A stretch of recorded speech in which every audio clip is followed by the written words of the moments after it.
Let's consider what would have happened if Pomni had never joined the Amazing Digital Circus. We know that she joined by putting on a VR headset. As soon as she joined, she immediately tried to take it off.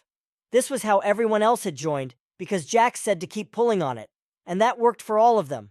So what if Pomni had never put on that headset? A few minor things that wouldn't really change the story would be that Gangle's mask would never have broken. As soon as Pomni joined the circus, there were a bunch of objects flying around her. Naturally, she was quite confused and ended up backing into Kinger, then into Jax, and then into Gangle, which led to Gangle's mask breaking.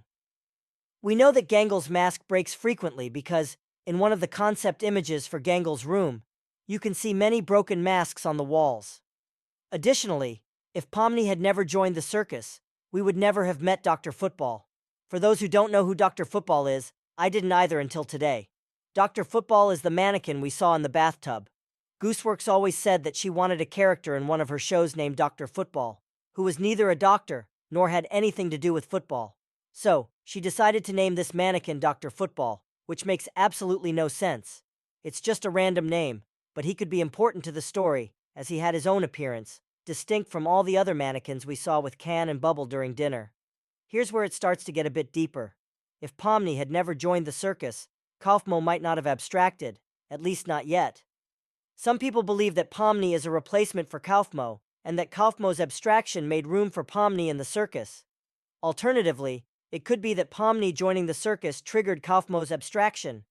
Either way, they both couldn't have existed in the same time frame. In a teaser we got months before the show even released, we see Kane flipping through various rooms and even dimensions. In one of them, he flips to the dorm hall and tries to snap to the next room, but it doesn't work for some reason.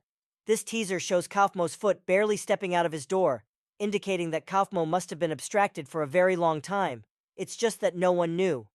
If his foot was stepping out of the door, and yet in the pilot episode, we see they had to open the door, this means Kaufmo could have opened his door and left, but chose not to for some reason.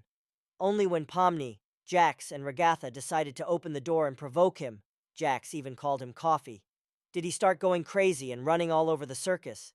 If Pomni had never appeared in the circus, we would still have Kaufmo, who would have remained the same funny clown, though not really funny, since everyone fake laughs at his jokes, as admitted by both Ragatha and Gangle. Kinger didn't really like him either. In the beginning of the pilot episode, when Kinger was asked if he wanted to go with Pomni and Ragatha to see Kaufmo, Kinger said, "Nah, not really," because Kaufmo had been going insane. How odd is it that Kinger is calling someone else insane, while he himself is sane? We probably would have seen a similar dynamic where Kaufmo would have been the cringe member of the group if we had an episode focusing equally on all the characters. Kaufmo would have been the guy who got picked on. No one really liked him, and he was awkward to be around, which is probably why he was isolated in his room while all the other characters were doing the show's introduction. They didn't even care enough to go to his room and tell him, "Hey, we're doing the intro." They literally just put up a cardboard cutout of Kaufmo and decided that was good enough, which shows that no one really liked him. It would have been really awkward to see an episode without Pomni, where Kaufmo could have abstracted himself or been isolated. If Kaufmo had abstracted anyway without Pomni being there to get Jax and Ragatha to check on him, it's possible that only Jax would have gone to check on Kaufmo, as he was the only one with a key. Kaufmo could have actually killed Jax and caused chaos throughout the circus, making people abstract. We know this is possible because the only reason they went to check on Kaufmo was because Ragatha wanted to introduce Pomni to Kaufmo as a sign of respect. Otherwise, they wouldn't have checked on Kaufmo. If Jax was the only one with a key, he would have either checked on him to do something strange, like he did with the centipedes in Ragatha's room, or just to say hi, since it's possible they would have left Kaufmo's room unattended for months. Eventually, someone had to check it out, and since Jax would be the only one with a key, he might have gone to check it out and possibly died. We know this is plausible because Kaufmo almost abstracted Ragatha when Jax ran away, and Kaufmo pushed over Ragatha. When Pomni starts backing up, you can see that Ragatha begins to glitch, which I and many others believe to be the first stage of abstracting. At first you start to glitch, and then over time, you abstract more and more. We see this because in the Gloink cave, when Jax saw Gloink glitching out, his usual smug look disappeared, and he actually looked worried. This indicates that glitches could spread to all living things throughout the circus. If Pomni had never joined the circus, Kaufmo could have ended it all. We know that Kane is the only one who can actually get rid of Kaufmo or fix him, because when Ragatha starts backing up upon first seeing Kaufmo, she says, maybe there's still time to fix him if we get Kane. But obviously Kaufmo was too far gone, so they sent him down to the cellar. If Jax were to check on Kaufmo at a time when Kane wasn't inside the tent, and was instead off with Bubble doing random things, Kaufmo could have gone on a rampage and destroyed the entire circus. If Pomni had never appeared, they wouldn't have completed the Glo Queen adventure, because Pomni was the one who let Kaufmo out of his room when they went to introduce her to Kaufmo. Kaufmo is the one who killed the Glo Queen. When Jax, Kinger, and Gangle are talking in the Gloink cave, Kaufmo randomly breaks through the floor into the Gloink cave and falls on the Gloink Queen, starting to beat her up until she begins glitching too. Here's the thing. Kane knew they completed the adventure without him having to see the Gloink Queen die, which means he could probably sense that they completed their adventure. This suggests that if an abstraction touches you or beats you up for too long, you could either die or abstract yourself.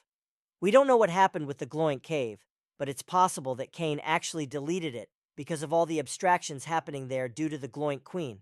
The presence of all the mini Gloinks could have led to massive problems for the circus. We know that even one abstraction can cause chaos, so imagine 100 small abstractions. When Kane sent Kaufmo down into the cellar, he finally got rid of all the abstractions for good, and all he had left to do was cure Ragatha and Pomni. Thankfully, Ragatha didn't die.